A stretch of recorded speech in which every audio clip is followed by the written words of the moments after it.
Hey guys, my name is Ben Howard. Today we're out here at Harmon Field Disc Golf Course to start a new video series for me. I want this one to kind of be like my one-speed disc series, but I'm going to change it up a little bit in the format and obviously the disc I'm going to be doing it with. The disc I'm going to be doing this with is the mid-ranges with 0 turn and 0 fade. Biggest reason I want to try this with mid-ranges with 0-0 flight numbers is because I feel like you're at a very underutilized range of discs. And I feel like a lot of time people get the buzz or something like that, thinking it's going to fly like these discs will, but they're going to obviously fly more overstable, and then they got to try and beat them in. So just wanted to highlight these discs a little bit more.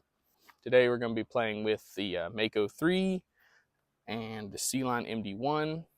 And biggest difference in the format is going to be I'm going to just start out with doing versus battles between the discs instead of trying to do like all the discs and then go back through and play a video with pairing them up, just because I felt like I kind of rehashed a lot of the same stuff over and over again. Let's see, I think in total I've got 6 discs for this series, so I'll be doing this video this week, another video next week, do another one after that, and then finally I'll just have a video where I'm playing with all the discs that won in each of their videos. So I think that's everything, so let's go ahead and get in the video. All right, guys, so we're on hole 1. It's a par 3, 350 feet. Basket's tucked around this corner on the other side of this building. Really, all I got to do is just throw something that'll get just past this telephone pole and just be bending right majority of the flight. I don't think I can really get to this with either of these discs, so it's just going to kind of be see how close I can get with these. I'll go with the Mako3 first. Just going to try and throw this on the left side of that telephone pole and see if I can get this to bend right.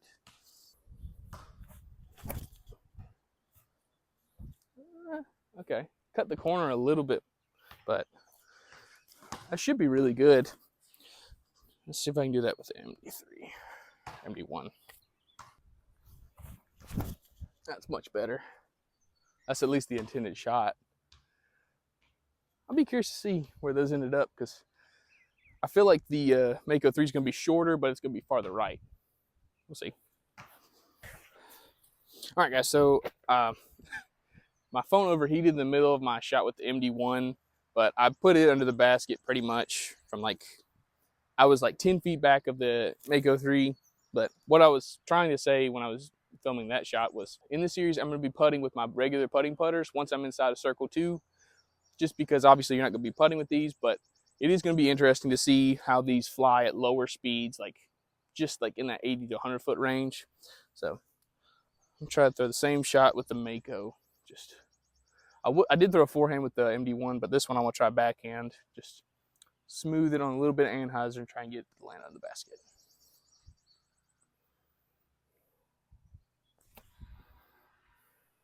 That's it. Okay. Because that's the important thing, is to see, because obviously these discs are going to be straight to understable, but if I'm throwing it at 50%, how are they going to fly then? So hopefully we get some answers in that.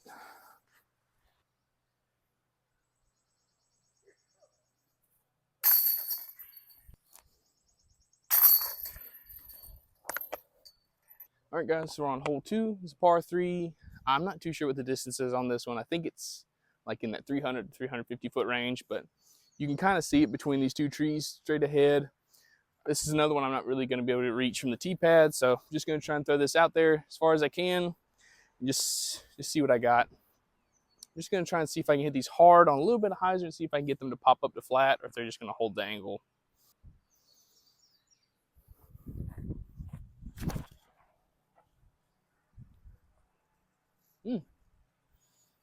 Didn't really want to fight or anything. That was interesting.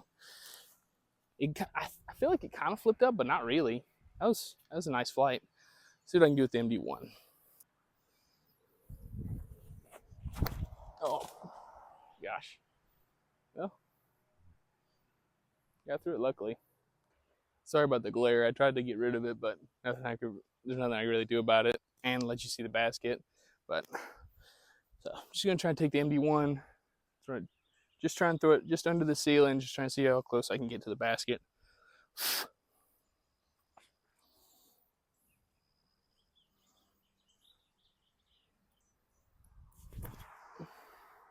Pulled it a little bit, but get in front of that tree.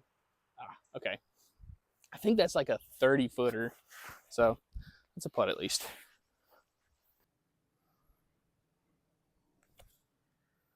Sit down.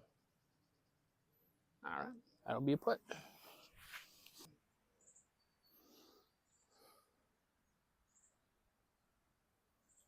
Stay high. Oh, man. Felt good too.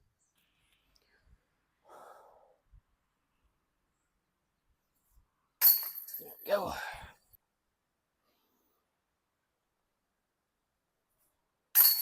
Go. All right, guys. So on hole 3 is a par 3. I believe it's like 180 to 200 feet, just straight ahead. I don't. I never did get any confirmation on whether the rocks play is out of bounds or not. So I'm just gonna play the same way. Just the outside the rocks, OB. If you never cross in bounds, take it at the front of the island. But this would be a good chance to test these out on like 50% and just see what kind of low speed stability they have.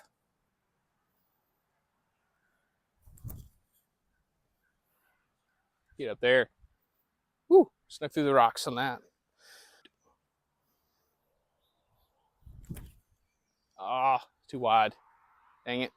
Oh, it's starting to fade for me at least. Ah, dang it.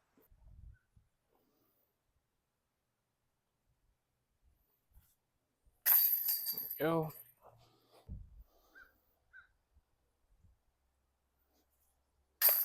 Go. Yeah, I put both of them out a little too wide because I was thinking they were going to have some lower speed stability, but neither one of them really acted more overstable.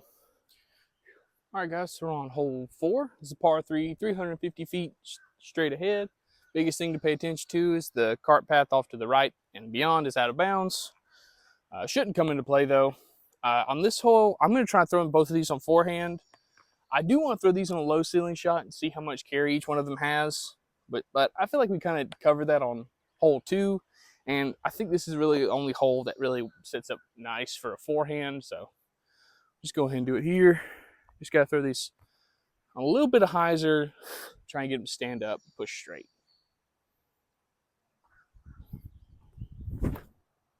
Ooh, burned it over a little bit. Sit. Okay, that's fine.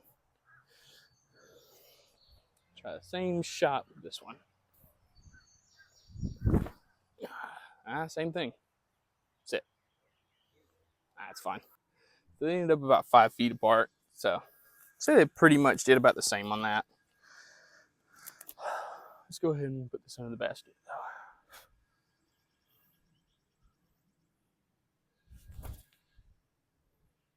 Fade for me. Oh yeah, perfect. All right, basically the same shot for Mako3. Came on my hand weird. Skip. Ugh. It'll be a putt. So I left myself with about 40 feet for this one, and then the MD1's basically parked. So got to make this to get the Mako3's like 2-stroke lead, I think it is. Let's go and make it.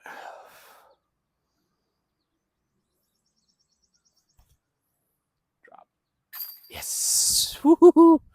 Man. Bang. All right, guys, so we're on hole 5. It's par 3, 250 feet straight ahead. Only thing to really pay attention to is you got a lot of stuff around the basket that kind of make up this gap you got to hit. There's also a creek just a little bit short of that. I'm just going to try and take these and just throw them straight at the basket. There is a wide hyzer route, but I feel like I've already thrown that shot with these discs, so just going to try and put them right up the middle and throw them flat.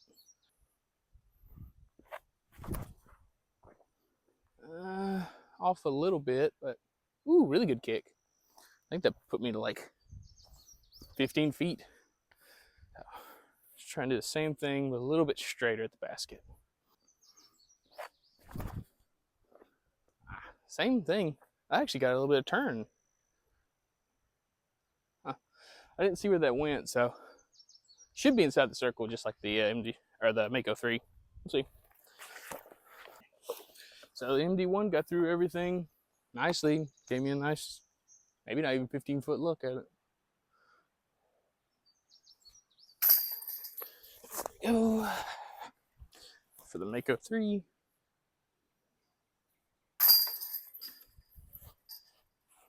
All right, guys, so we're on hole 6. This is a par 4, a little over 400 feet. I don't know if you can really see it from here. I think it's just behind this tree for y'all, but it's pretty much just dead straight ahead. Just really got to just pump these out there, see what kind of distance I can get out of them, and just having a nice, easy approach shot into the green. Biggest thing I got to pay attention to on this hole is this is the elevated basket. That's like the bottom of the basket's 10 feet off the ground. So the tee shot's really not crazy important, but the up shot's going to be the most important shot. Let's see. So Mako3 still got the box. Ooh, got some turn out of that one. That's also kind of what I expect out of a 0-0 disc. Like, I should be able to overpower that 0-0 and have it just kind of drift right majority of the flight. So see if I can do that with the MD1. Ooh, I got that flight out of it. Oh, don't be in the brush pile. Okay, I think I got past the brush pile. That was really lucky. That's really interesting. So I don't know if you can actually see it, but the Mako3's here, the MD1's right there. So another shot where they're like 5 to 10 feet apart.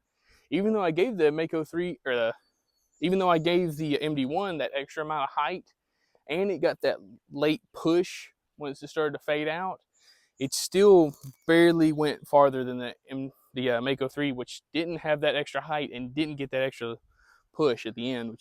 So that's pretty interesting. But right now you can kind of see the basket I'm talking about. Like, yeah, I don't know how big it looks on camera, but once you get up there, you'll see how tall that actually is. Really a little too much hyzer. Sit.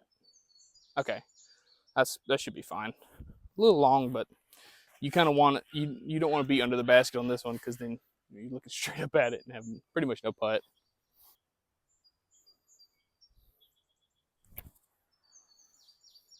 Sit. Okay, should be right next to the Mako3. All right, let's make some putts.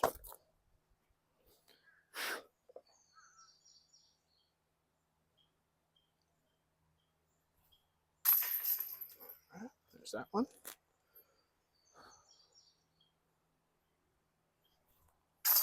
There we go. All right, so hole 7, par 3, about 330 feet. You can see it just between this tree and the stairs on the last hole.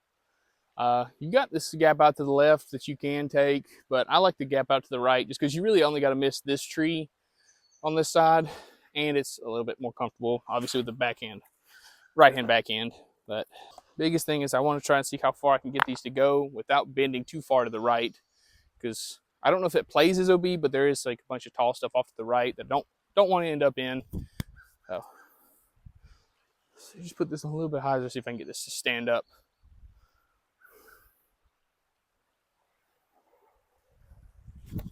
Oh, okay, that's pretty good. Sorry if that looked weird. For some reason they put a bunch of sand over here and covered up the tee pad with sand, so it's very loose. Does not feel great. I'm just trying not to break an ankle here.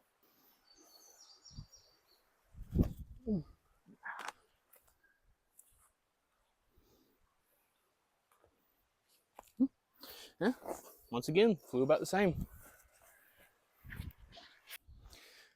Once again, within 5 feet of each other. I'm not even going to bother moving the camera. I'm just going to throw both of these.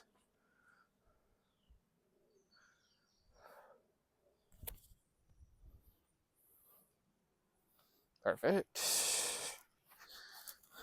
I will say I am having a lot more trouble with the MD1 just because the C-line plastic feels a lot more slick when it gets wet, and the Halo plastic doesn't have that same effect.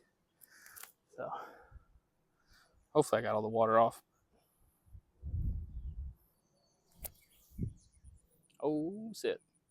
Okay. Thought that might go in for a second.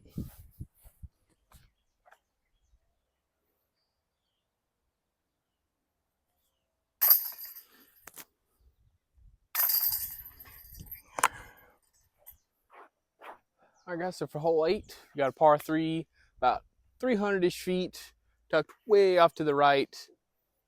Pretty much the same hole as hole 1. Only real difference is you've got these trees right here between us and the basket that can kind of get in the way. And you really got to throw this and have it push straight a little bit longer and then start to bend right. So just going to try and throw these high and on some anhydrous and just see what kind of late drift we can get out of them. Ooh, I like that height, but that's not enough anhydrous. Yeah, it just went straight. That should be at least pin high and give me like a 80 to 100 foot approach shot. Trying to get that nose down a little bit more anhydrous on this MD1. I hit that one harder, but no, that's not gonna hold it. About the same shot as the MD1. Dadgummit, I keep getting mixed up. Mako3. Okay. So yeah, the MD1's another 15, 20 feet farther ahead, but pretty much the same shot for both. So I'm gonna toss it in.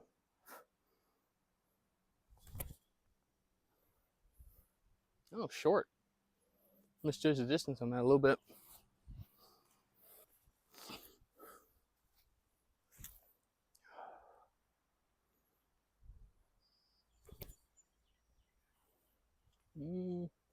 A little short on that too. Huh. Weird.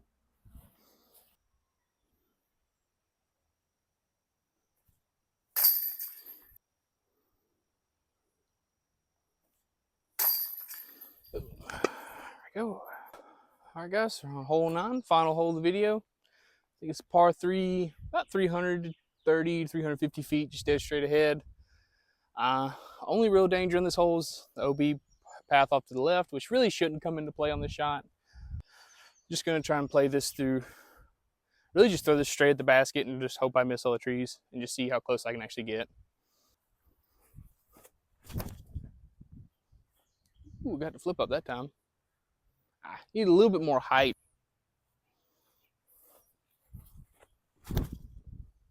That's much better. Fade off of that. Okay. I didn't know that right side rough came in that fast. Dang. Curious to see where that ended up. Yes. I didn't realize this right side rough came in that quick. I thought I threw that really good because I thought it had room to come in behind this tree and fade into the basket, but it does not have any room to do that. Let's see. Really just trying not to cut myself in here. Luckily I've got,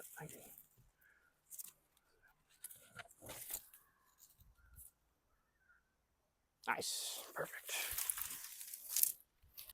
Let's go ahead and put it in with the Mako3. Finish this video on a bang.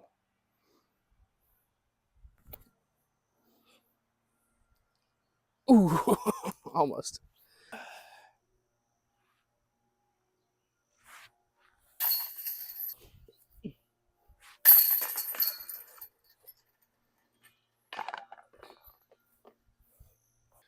All right, guys, to finish up the round out here, my math's correct. You all should at least know, but the Mako3 is the winner. He's moving on to the final round. I was surprised to see how close these two discs really were. I assumed that the MD1 was going to be a little bit more stable than Mako3, and the Mako3 was going to be kind of that throw in a little bit of highs, you get to pop up to flat and push straight type disc.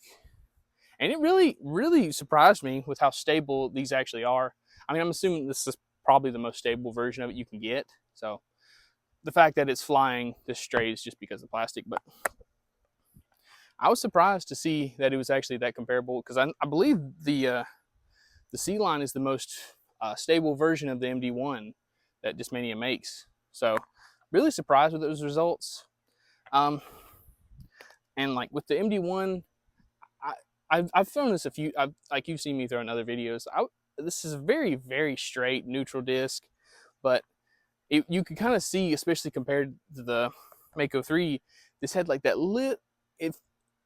it feels like it should have more of the flight numbers, kind of like a buzz, like -1.1 or -1.5, 1.5 or something like that, where like, because it feels like I can get this to bend a little bit more than the Mako 3, where the Mako 3 just kind of wanted to turn and never really come out. So I would definitely recommend, if you're looking for a stable or more stable version of like one of these 0.0 discs, MD1 is probably what I would recommend. Is the most stable. It's also the flattest, which that's I feel like that's kind of the reason why the Mako 3 won, is because it's, let me see if I can show you on the camera. It's you can kind of see it there. It's got a little bit more dome, where the MD1's just pretty flat. So like MD1 feels better in my forehand grip, and I feel like I got better releases with it on forehand, but just that little bit extra dome just makes it feel so good in my backhand grip. So yeah, if you're looking for a domier version of the MD1, at least this run of Mako 3 feels very, very nice. But yeah, if there's any other 0.0 discs you can think of, that please recommend them to me in the comments. I'll see if I can get a hold of them. And especially let me know if you got any more courses in the area, because I know there's this one. Hooligan Mills is a pretty good one. Holston, Reds, NGU. There's a few, there's probably some other ones I'm not thinking about, but there's a few of them that are kind of just have that little bit of extra distance to where I can test these discs out with some harder shots. So if you got any more recommendations, please let me know in the comments. But thank y'all so much for watching. Have a good one. Bye.